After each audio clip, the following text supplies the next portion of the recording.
Assalamualaikum warahmatullahi wabarakatuh. Waalaikumsalam.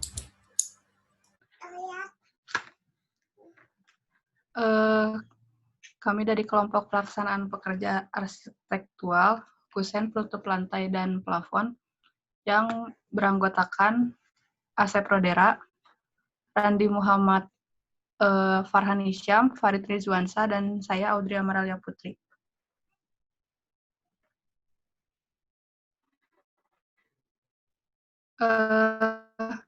Yang akan dijelaskan meliputi kusen, penutup lantai, dan plafon. Yang pertama akan dijelaskan pemasangan kusen. Berikut peralatan pemasangan kusen, pintu, dan jendela.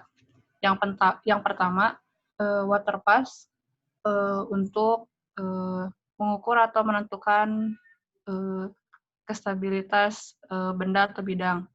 Yang kedua ada unting-unting. Yang ketiga ada meteran. Yang keempat ada benang.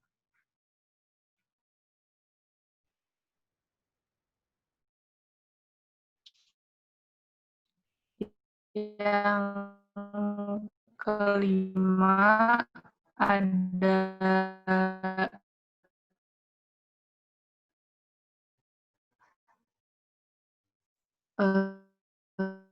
pensil tukang.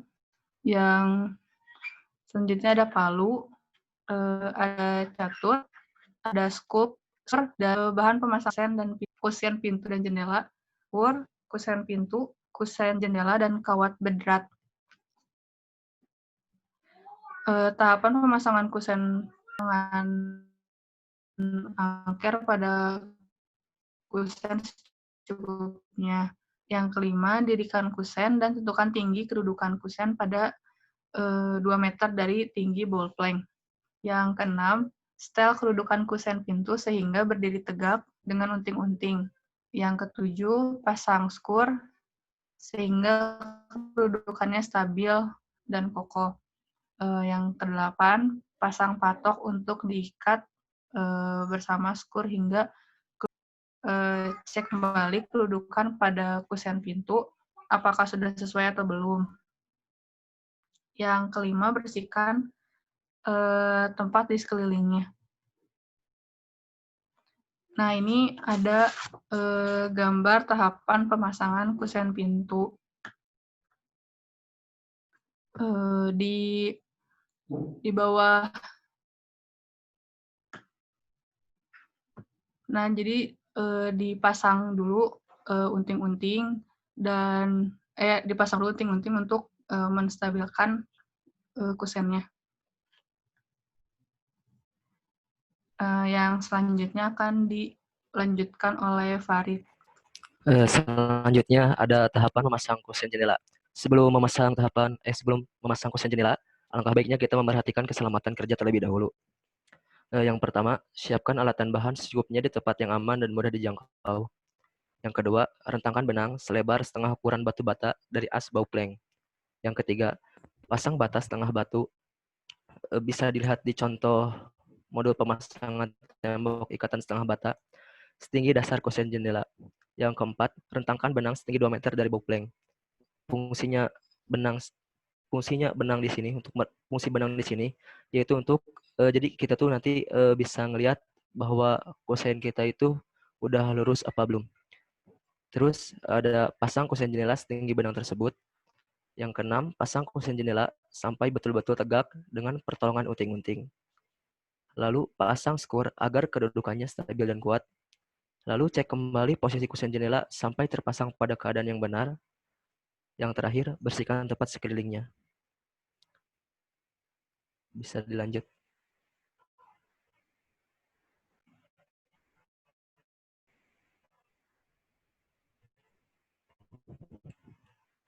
Nah, tadi kan ada pemasangan benang 2 meter.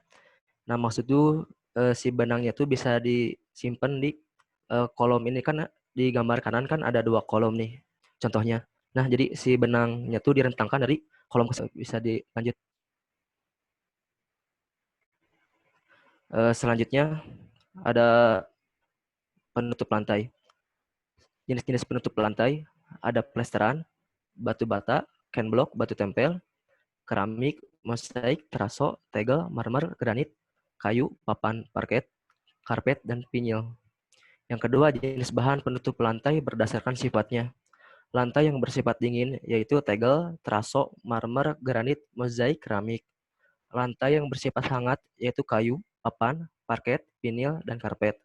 Lantai yang bersifat keras atau kasar yaitu rabat beton, batu bata, batu kali, dan sebagainya.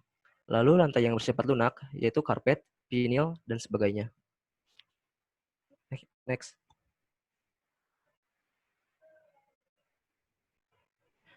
Di sini ada beberapa contoh bahan penutup lantai yaitu ubin PC yang dimana dibagi berdasarkan sifat permukaannya terbagi menjadi dua, yaitu jenis ubin PC kepala kering dan jenis ubin PC kepala basah.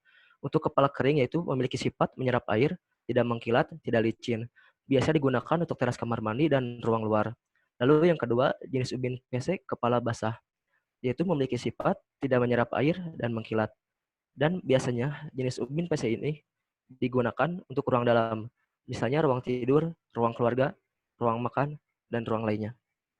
Selanjutnya akan dibahas oleh Farhan Hisham. Untuk selanjutnya jenis penutup lantai yang kedua adalah lantai kayu solid. Bisa dilihat di situ ada 3 macam. Yang pertama ukuran besar disebut papan. Ukurannya itu ada yang 300 kali 20 kali 3, ada yang 300 kali 20 kali 2, ada yang 300 kali 30 kali 3 cm. Terus ukuran yang kecil disebutnya parket. Ukurannya ada yang 30 kali 10 kali 1,5 sama 15 kali 5 kali 1,5 cm. Terus yang ketiga, bentuk gabungan papan blok. Ini bentuk gabungan dari beberapa parket. Ukurannya itu ada yang 30 kali 30 kali 1,5 cm. Nah, saat ini sudah banyak diproduksi parket dan papan blok yang dibuat dari kayu non solid. Bisa dilanjut.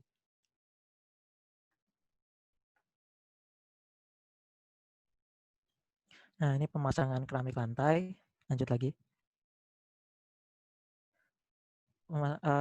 Jenis dan alat untuk pemasangan keramik ini, yang pertama ada catok yang fungsinya adalah untuk memplester dan mengaci.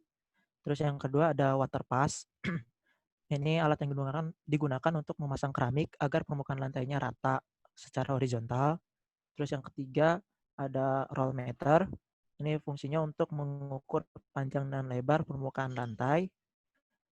Yang keempat alat pemotong keramik. Ini digunakan untuk memotong keramik sesuai dengan ukuran yang dikehendaki. Ini ada 3 macam. Yang pertama ada manual, yang tengah itu mekanik, dan yang ketiga itu tang potong keramik. Terus yang kelima belum dimasukin di sini ada palu karet yang fungsinya itu untuk meratakan ubin. Lanjut.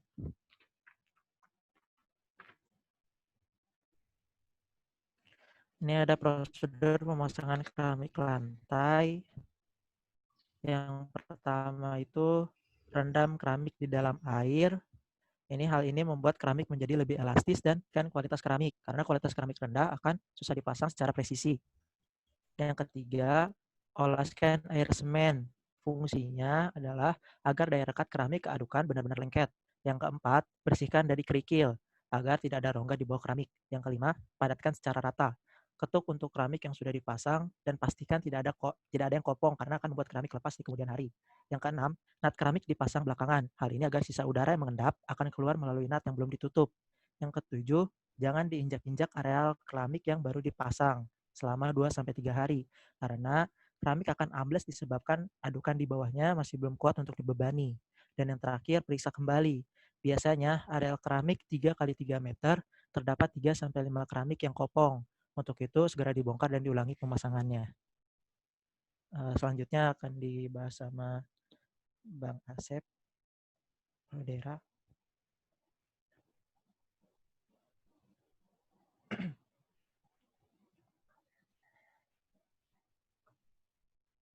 Cek Bang Asep.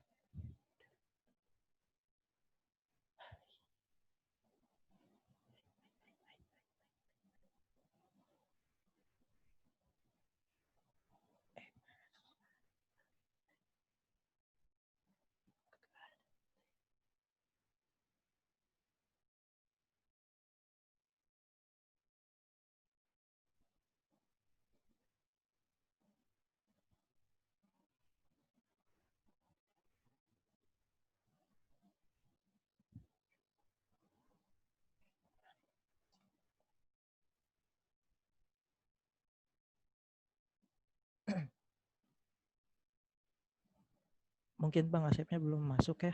Ini di handle sama saya dulu aja. Oke, selanjutnya itu ada plafon. Plafon adalah bagian bangunan yang terletak di atas lantai, mempunyai jarak tertentu dari lantai. Untuk bangunan bertingkat, langit-langit di bawah struktur lantai yang berada di atasnya itu posisi plafon untuk bangunan bertingkat. Selanjutnya.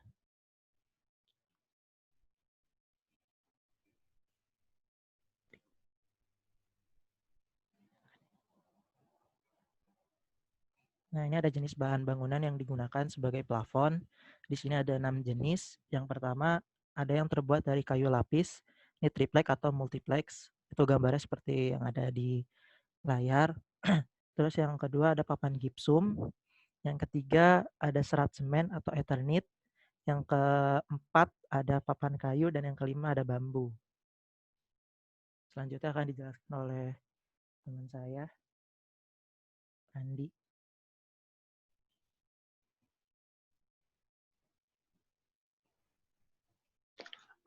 Selanjutnya akan dijelaskan oleh saya, Randi. Di sini ada tahapan persiapan pemasangan plafon. Tahap pertama, persiapkan pola plafon dan bahan yang akan digunakan.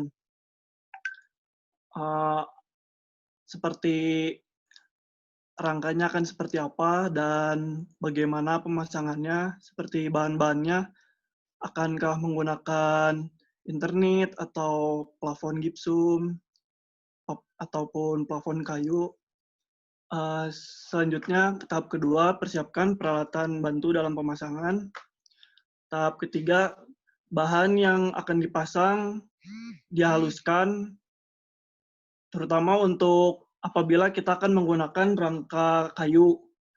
Kayunya diserut terlebih dahulu di permukaan yang berhadapan dengan triplek atau plafonnya agar tidak terjadi gelombang pada permukaan setelah penutupan plafon dipasang. Tahap keempat, bahan yang akan digunakan diberi cairan untuk menghindari rayap atau seperti hewan-hewan yang merusak kayu atau ya rayap dan sebagainya. Tahap kelima, pastikan dinding sudah dalam keadaan siap dipasang rangka plafon. Dalam hal ini dinding harus sudah selesai diplester dan diaci. Tahap keenam, lakukan perhitungan arah dan sisi rangka agar kita mengetahui jumlah bahan yang dibutuhkan.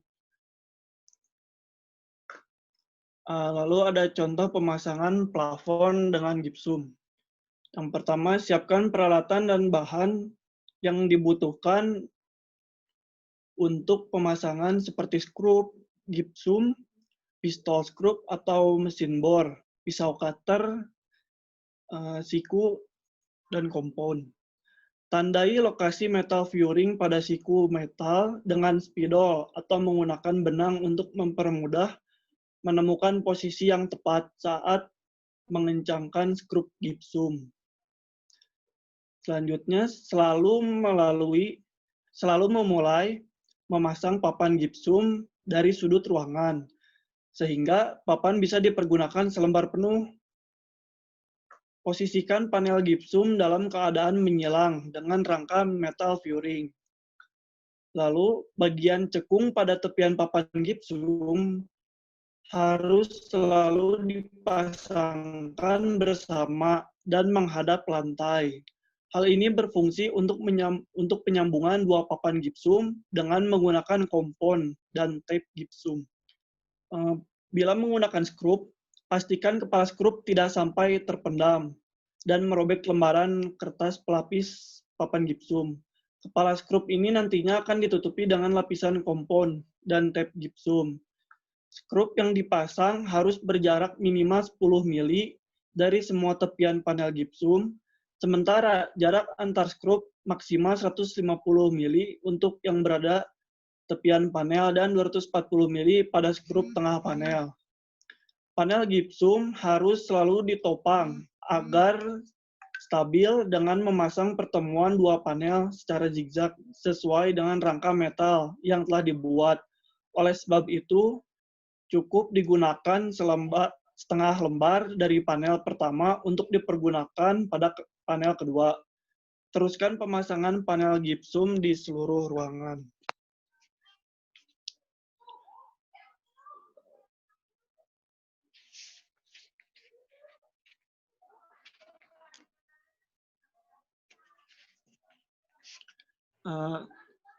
Terima kasih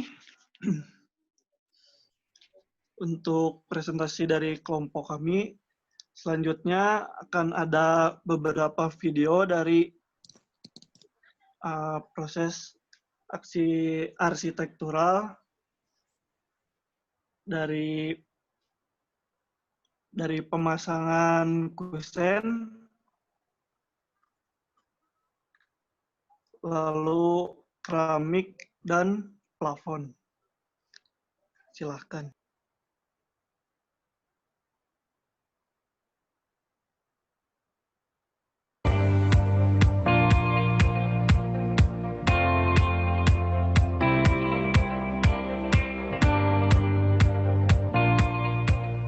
Proses pemasangan kusen dan pintu. Pasang kusen pada tempat yang telah ditentukan. Setelah terpasang, ukur dengan menggunakan lot pintu. Setelah itu, beri tanda garis dengan pensil pada tembok yang akan dipasang kusen.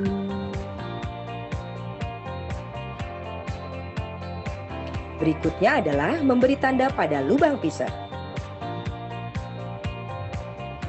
Setelah semua ditandai, buka kembali kusen dan lakukan pengeboran pada tembok.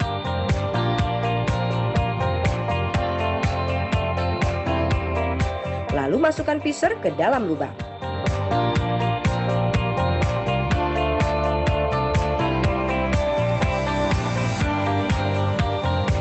Proses selanjutnya adalah pasang kembali kusen sesuai dengan tanda yang telah ditentukan. Lalu masukkan mur dan kencangkan dengan bor.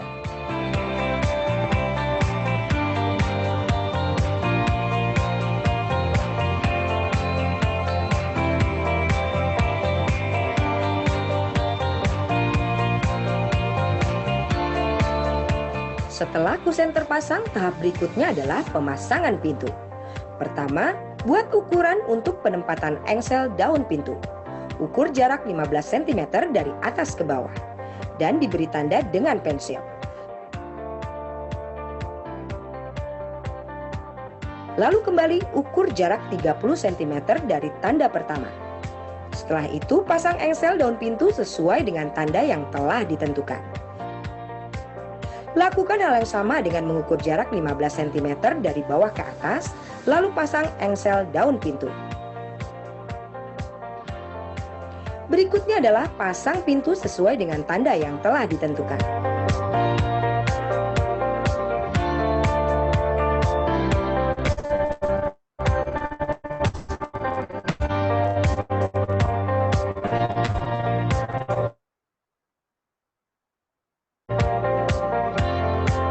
Setelah pintu terpasang, lalu pasang handle pintu.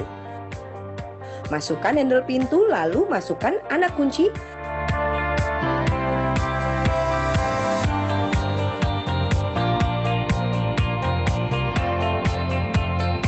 Lalu masukkan besi handle pintu. Lalu masukkan mur dan kencangkan dengan tangan. Setelah itu pasang handle pintu bagian luar, kemudian pasang bagian dalam.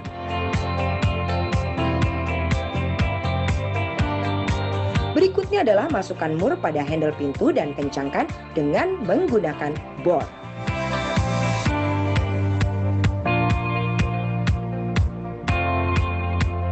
Tahap selanjutnya adalah pasang penutup baut.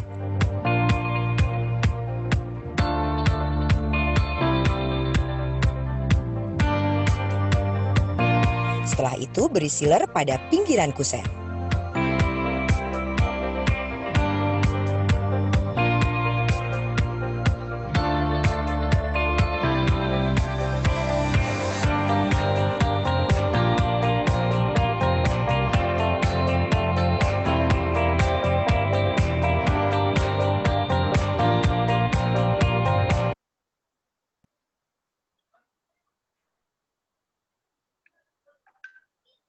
Tadi salah satu contoh video pemasangan kusen dari aluminium.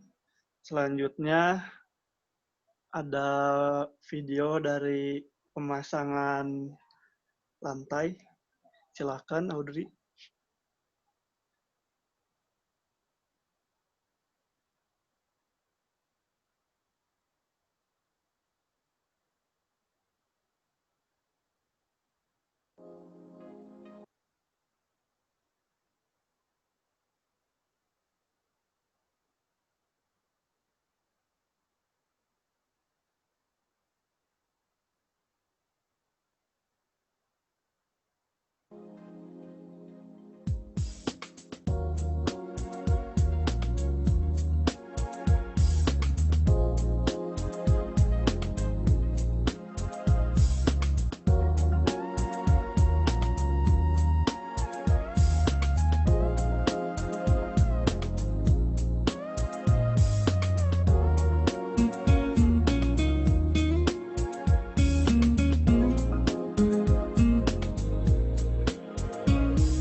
Selanjutnya, setelah pemasangan keramik, lanjut ke video pemasangan plafon.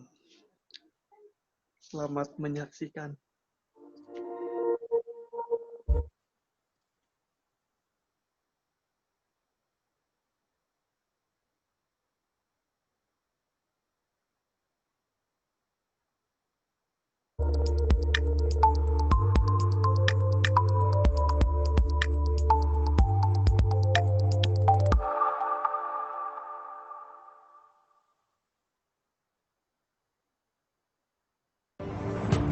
pemasangan sunda plafon.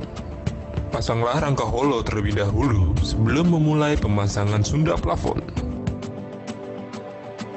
Kemudian, pasang rangka untuk bagian drop ceiling. Pasanglah rangka holo dengan arah yang berlawanan dengan lembaran plafon.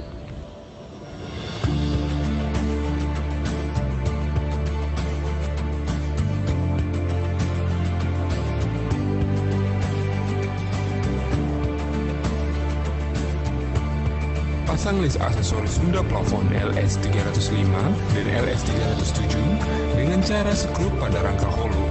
Pasang sunda plafon dengan cara menggeser lalu mendorong menyesuaikan alur pada list aksesoris. Potong dengan sudut 45 derajat pada pertemuan antar sudut. Lanjutkan pemasangan sunda plafon dengan cara yang sama.